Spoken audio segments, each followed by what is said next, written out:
नमस्कार दोस्तों। अब तक हमने इंसानों द्वारा लड़ी गई जंगों के बारे में बहुत बात की, लेकिन आज एक ऐसी लड़ाई के बारे में बात करेंगे जो द्वितीय विश्व युद्ध के समय की बड़ी ही अजीबोगरीब लड़ाई थी। इससे पहले एक छोटी सी विनती है कि अगर आपने चैनल को सब्सक्राइब नहीं किया तो कृपा करके सब्सक्राइब कर लें। एक भी सब्सक्राइबर ऐड होता है तो बहुत सारा मोटिवेशन हमें मिलता है। तो चलिए बढ़ते हैं रामरी आइलैंड के उस नाइटमेयर की तरफ। द्वितीय विश्व युद्ध के दौरान रामरी आइलैंड पर मगरमच्छों के झुंड के साथ जैपनीज फोर्सेस का आमना सामना हुआ, जो इतिहास के पन्नों में मगरमच्छों द्वारा इंसानों पर किए गए सबसे बड़े हमलों के रूप में दर्ज हो गया।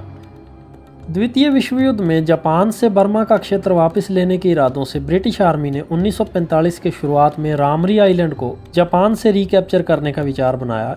इस आइलैंड को 1942 में जापान ने ब्रिटिश आर्मी से छीन लिया था जब उन्होंने बर्मा पर आक्रमण किया था। यह आइलैंड ब्रिटेन के लिए काफी महत्वपूर्ण था, क्योंकि यहाँ से एयर बेसेस बनाकर जापान से बर्मा की मेनलैंड पर टक्कर लेना ब्रिटेन के लिए आसान था। 21 जनवरी 1945 को इंडियन इन्फेंट्री ब्रिगेड, जिसमें ब्रिटिश और इंडियन सेना के जवान शामिल थे, इस आइलैंड के किनारे पहुंचे, जिसे भारी तादाद में वारशिप्स और एयरक्राफ्ट सपोर्ट दी गई थी। जापानी गैरिसन की 121वीं इन्फेंट्री रेजिमेंट के साथ इनका एक भीषण युद्ध हुआ, जहां जापानीज आर्मी ने डटकर मुकाबला किया। ब्रिटिश इंडियन आर्मी की भारी सैन्य तैयारी के सामने वे ज़्यादा देर टिक नहीं पाए, लेकिन जापान की आर्मी ने सरेंडर नहीं किया। 121वीं रेजिमेंट की दूसरी बटालियन के करीब 900 के आसपास जापानी ट्रूप्स अपने बेस को छोड़कर 16 किलोमीटर दूर जापानीज फौज की एक बड़ी बटालियन के साथ ज्वाइन करने के लिए निकल पड़े। इस 16 किलोमीटर की यात्रा में सबसे बड़ी मुश्किल थी कि यह रास्ता घने जंगलों और दलदल से भरा था। इस जंगल में पानी और कीचड़ के अंदर जहरीले सांप, बिच्छू, जहरीली मकड़ियां और मच्छरों के बड़े विशाल झुंड थे, जिनके काटने से वो सब मर जाते, बीमार हो जाते। लेकिन इन 900 जापानी ट्रूप ने संघर्ष करने का फैसला लिया। वे इस जंगल में घुसे, लेकिन सिर्फ आधे ही सैनिक इस जंगल से बाहर दूसरी तरफ जा पाए। ब्रिटिश सैनिकों ने इस जंगल को कई दिनों तक घेर कर रखा और इंतजार किया। यह जंगल केवल सांपों और रेंगने वाले भयंकर जीवों से ही नहीं भरा था, बल्कि सैकड़ों की तादाद में बड़े बड़े सॉल्ट वाटर मगरमच्छों का भी गढ़ था।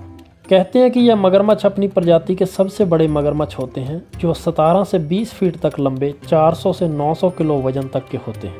यह मगरमच्छ बड़े ही आक्रामक होते हैं और छिपकर शिकार करने में एक्सपर्ट होते हैं। यह मगरमच्छ बंदरों, बगुलों, शार्क्स और इंसानों तक को लील जाते हैं। जापानी सैनिकों का इनके सामने टिकने का सवाल ही पैदा नहीं होता था।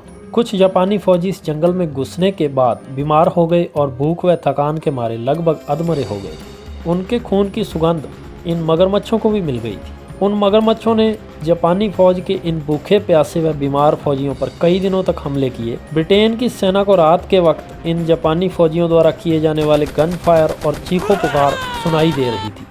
उन्हें भी पता था कि ये मगरमच्छ रात में शिकार करने में माहिर हैं और अपना काम कर रहे हैं, तो ब्रिटिश फौजी भी चुपचाप बैठकर ये सब देख रहे थे। सूर्योदय के साथ ही गिद्ध आकर लाशों पर टूट पड़ते और बची खुची फौजियों की लाशों को खा जाते। मगरमच्छ को हमेशा खाने की आदत नहीं होती, तो वो बीच बीच में अटैक करके उन फौजियों को मारते व खींचकर पानी में ले जाते थे। लेकिन ज्यादातर फौजी बीमारी और भूख से मारे जाने लगे। करीब 500 फौजी इस भयंकर लड़ाई से जूझकर जापानी फौज के बड़े ट्रूप से जाकर मिल पाए, जबकि 20 जापानी फौजियों को ब्रिटिश इंडियन आर्मी ने पकड़ लिया। उन्होंने इस जंगल के सारे घटनाक्रम की कहानी दुनिया को बताई। बाकी के सारे जापानी फौजी इसी 16 किलोमीटर की दलदल में उन रामरी आइलैंड के भयानक मगरमच्छों, बीमारी व भूख के शिकार होकर वहीं दफन हो गए। यह घटना दुनिया के सबसे खौफनाक क्रोकोडाइल और ह्यूमन एनकाउंटर के रूप में इतिहास में दर्ज है। दोस्तों, वीडियो में बने रहने के लिए आप सबका बहुत बहुत शुक्रिया। कृपया हमारे चैनल को सब्सक्राइब करें व घंटी के आइकन को दबा दें, ताकि ऐसी ही नई नई जानकारियाँ आपको मिलती रहें।